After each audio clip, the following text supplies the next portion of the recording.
todos, sou María Guinarte e hoxe veño vos falar sobre o libro O rapaz que nunca existiu do autor islandés Estjón. Este escritor recibiu numerosos premios, entre os cales atopa, por exemplo, o Premio de Literatura de Islandia no ano 2013 grazas a este libro.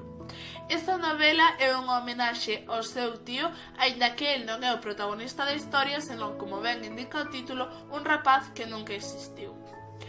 Este adolescente é Mani, ten 16 anos e vive en Reykjavik. É homosexual e encántalle o cine, a súa pasión son as películas, e para ganar os cartos que custan as entradas, o que fai é prestar servicios sexuais a homes maduros.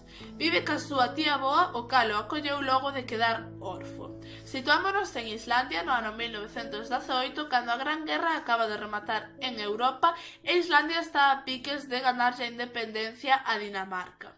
Ademais, entra en erupción o volcán Katla e chega unha epidemia chamada a gripe española que está azotando Europa.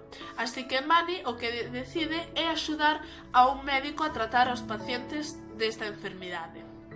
Isto cambiou todo para el e ademais compárteo con unha rapaza que parece sacada destas películas que tanto lle gustan.